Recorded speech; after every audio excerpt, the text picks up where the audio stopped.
Hello, everybody. This is Coach Drew. I am here having another candid conversation with a friend of mine. Now, when I say friend, I don't just mean like a casual acquaintance that you're just being kind to. This is my friend. This is my dear friend. We go so far back.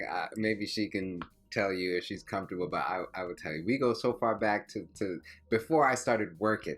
Okay, before I would even knew myself well, I knew this woman, and she has always been a woman of integrity and substance. We used to sing on choirs together, community choirs. We would go to church together. As you will see in a few moments, she is a wonderful wellspring of wisdom.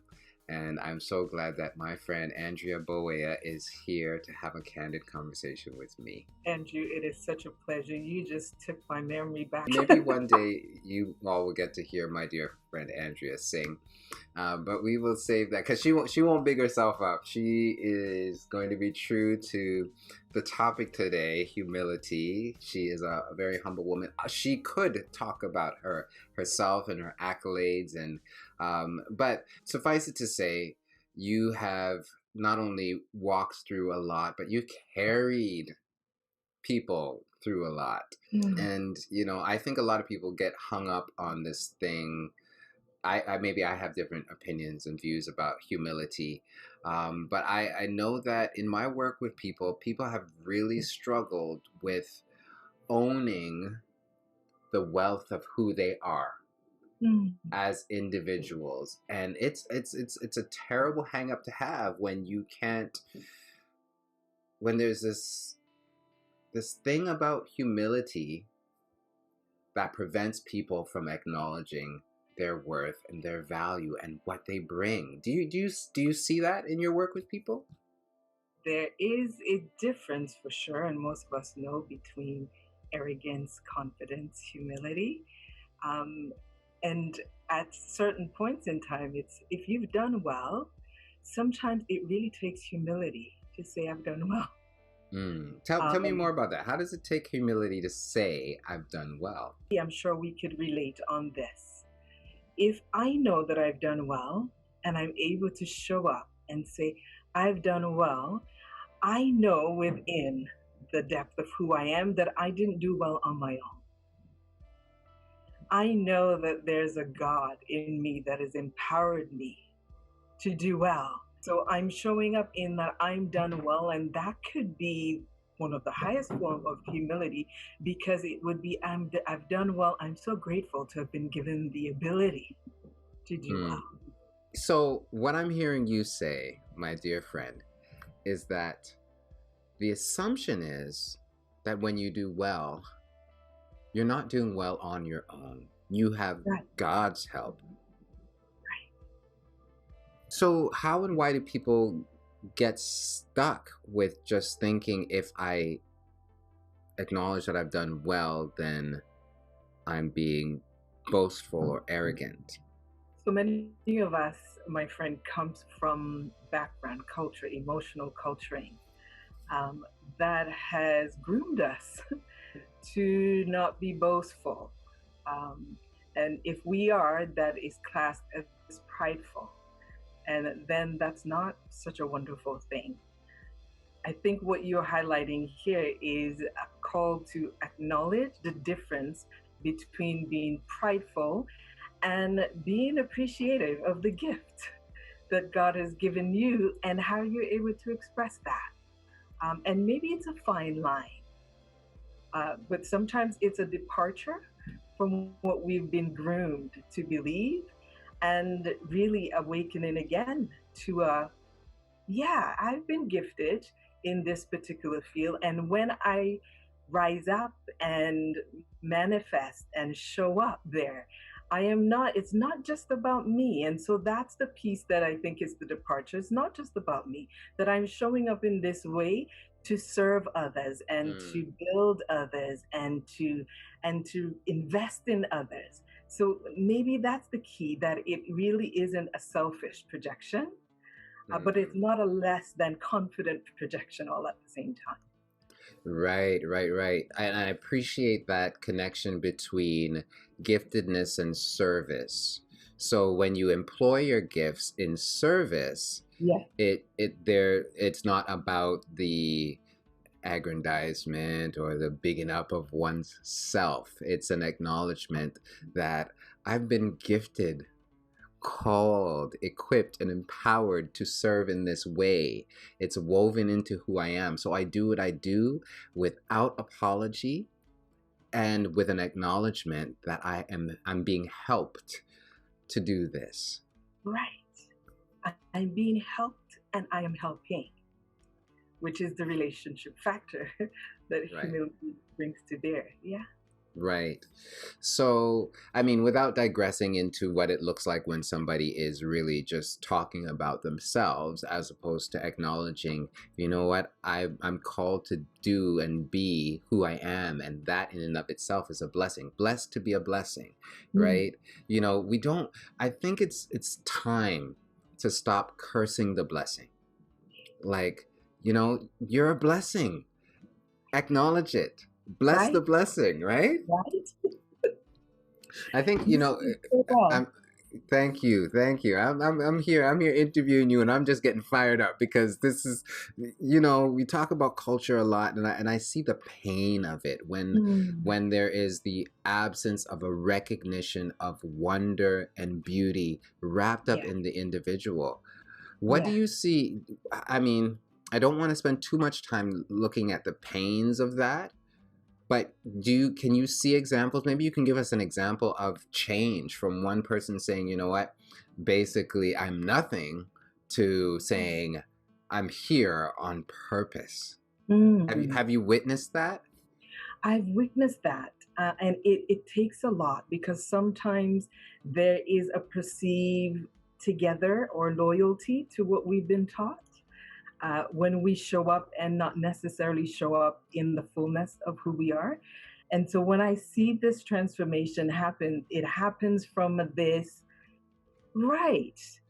God has gifted me, and I can be loyal to the people that I love and still show up in the fullness of who I am. And it's not necessarily a sort of a disloyalty to culture, but acknowledging the cost that really not showing up has had in that person's life. So the really wanting to, again, that relationship with God, wanting to really acknowledge the gift that God has placed in their life.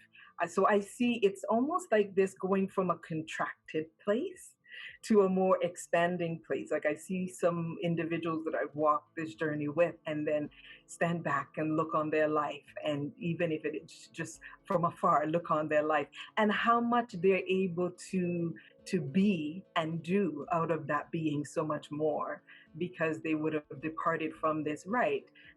Quiet in the background, I'm nothing, to right, I've been gifted with something, and that something is not just about me, but it's about, showing up in the fullness of who I am and serving others at Yeah. the same time. So it is very possible to honor the wisdom of being cautious about being filled with pride and to Mm, honor loyalty to what we've been taught, while we can still acknowledge the wonder, the expansiveness of what we've been given. right. It comes to mind for me, it's better to give than to receive. Yeah. And in order to give, you get to realize I've been given much. So from this place of abundance, I have so much to give, Right. right? And that's not just about things, right? It is about the essence of who you are, the wonder of who you are, the goodness, and even the godness that He's put into us. We have so much to give. Right.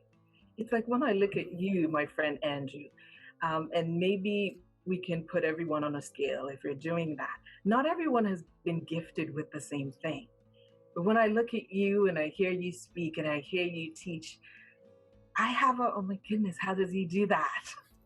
And I think all of us have a thing like that, that someone else stands back and say, oh my goodness, how does she do that? And so sometimes maybe if we move the thought into that space, that this is the thing that I'm gifted in, and not everybody has this, but everybody else has a this. So Yes. it now becomes an accountability that if I don't show up, like if Andrew doesn't show up, the level of learning that creation deserve might not happen in the way that it would. I appreciate that. Not only do I appreciate you always encouraging me and lifting me up, which is one of your amazing gifts. Here we are, iron sharpening iron, and I agree. All of creation is waiting. We're all waiting on each other to show up and to be the uniqueness that you've been called to be. And for me, it might be teaching, it might be speaking, and for somebody else, it might be singing, or it might be helping, it might be whatever it is, you know, what your hand finds to do, do it, right? Right? Do it. And, you know, it's funny, I'm just remembering my wife smiled at me yesterday, and again this morning, and there's something about her smile that it moves me. You know, it just, I mean, everybody can smile and it makes a difference. But her smile to me is a ministry in and of itself, Right? you know? And I'm grateful for that, because I think when we the same way we can overlook the value of us as an individual, sometimes we overlook the value of what we bring to our relationships. And let's talk a little bit about humility and the impact on relationships with humility versus without humility. Such a good question, Andrew. And as I was thinking about humility today, and the acronym came out to me that humility is the ability to hold the unmet need with maturity in love. So if you're following the letters, with maturity in love and in truth. So we're not denying that there isn't some unmet need for me or an unmet need for the other. But the key is that I'm able to yield. I'm able to see the need in the other. So I have a special part and they have a special part. I have some needs and they have some needs. And I think when this question of humility comes to bear is when we are unable to really show up in that strength of who we are with this service to others. Wow. So I was tracking. Okay, for those of you who follow me on social media, you know this is a week where the gluten is still, you know, sticking with me, impairing my processing. But let me give it a stab. Humility is the ability to hold the unmet needs in love. What's the next I? In truth. In truth, yes, in truth, while yielding. Yes. My goodness, Wow. you are not, you're right on it. Oh, wow. Right Wow. You see, because I really did, as I was thinking about the topic, I never put it together that way. I really appreciate that. Holding unmet needs in love, yet in truth while yielding. So it's all of the above. It is, I have needs, you have needs. They're both important, and I have the ability to hold your needs and yield and hold my own in a way so that you have a turn. And am I getting it right? You're getting it so right. So think about the yield sign when you're driving. That yield sign is never meant to communicate that your need to go first is less important.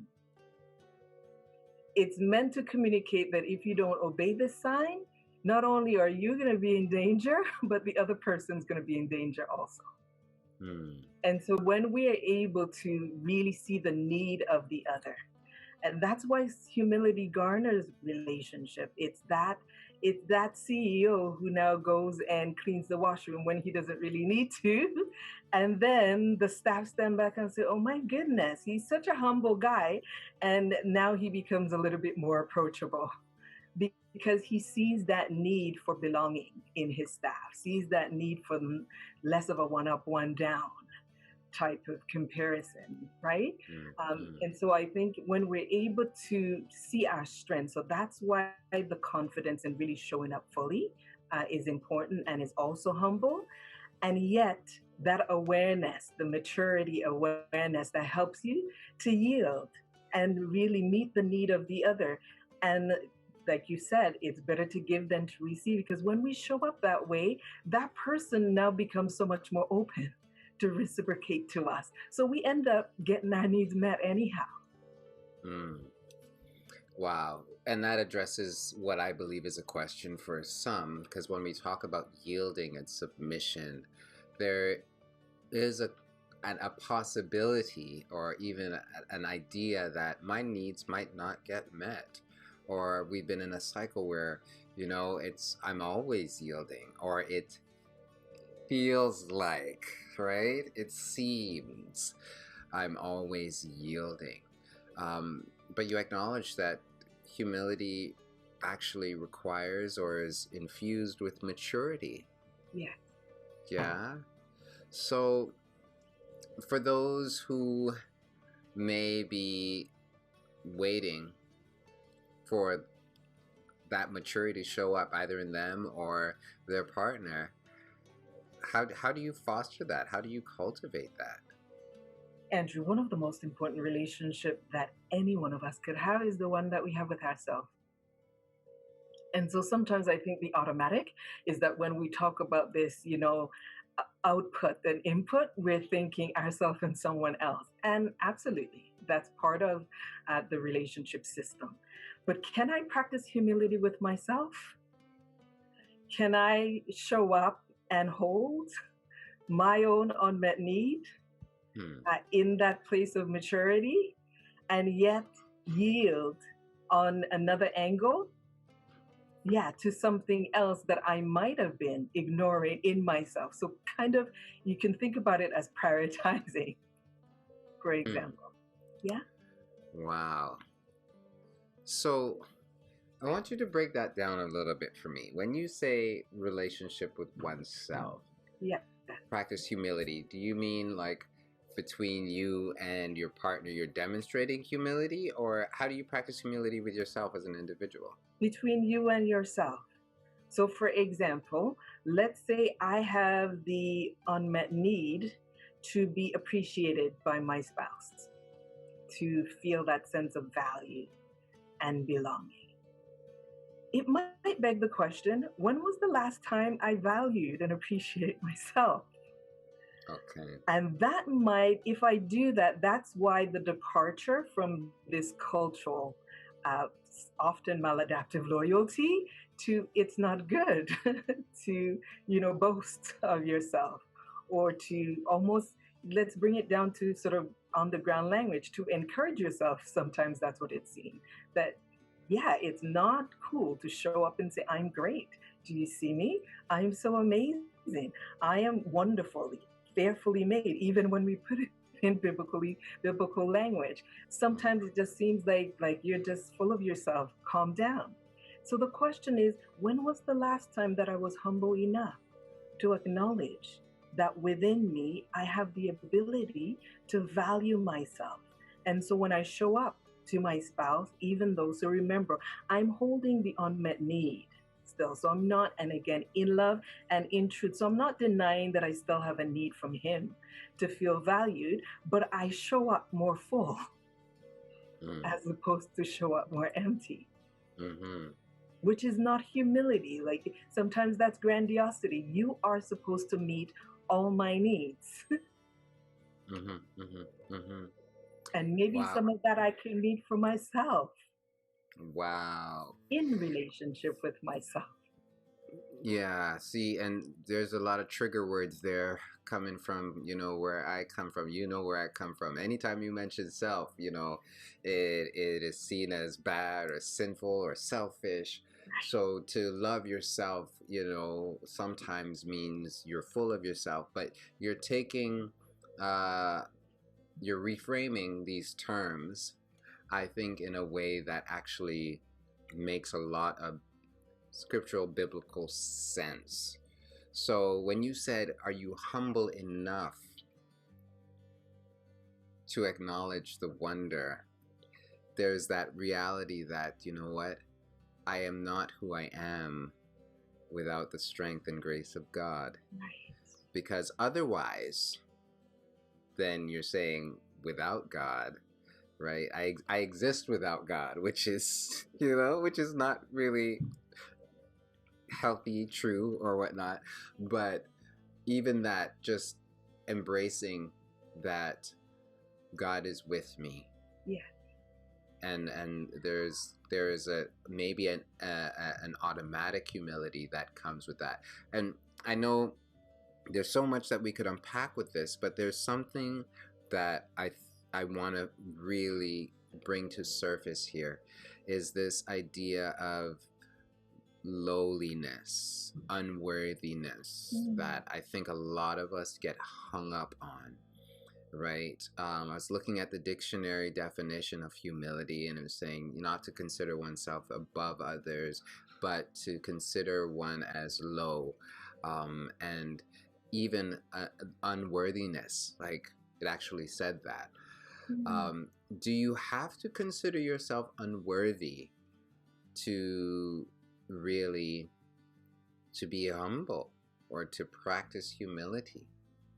And Andrew, I would say that if you consider yourself as unworthy, then that is already a lack of humility. Because that is how to say, and again, we're on the surface and we could take it a little bit beneath the surface, because as you know, that these systems of belief that most of us hold are the outflow of the wounds that we carry from unresolved trauma that generally is beneath the surface for most of us.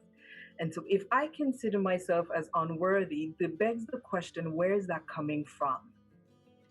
If I am humble in the light that we're talking about it here, one, really showing up from the strength of who you are, acknowledging the need and yielding, then I am able in that humility to accept that God has said that I am wonderful, that God has said I am the apple of his eye.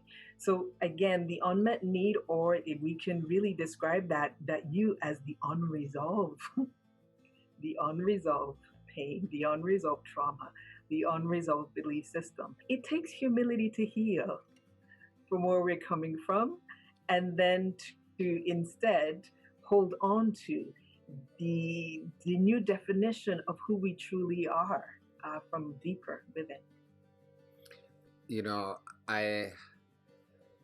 Maybe it's my gluten brain, or maybe it is just my history.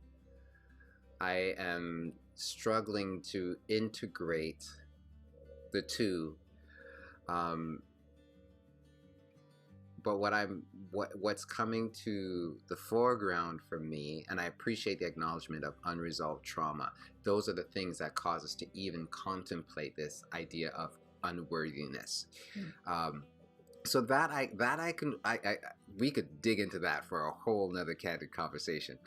But something is coming to the surface for me, and it is the coexistence of honor and humility.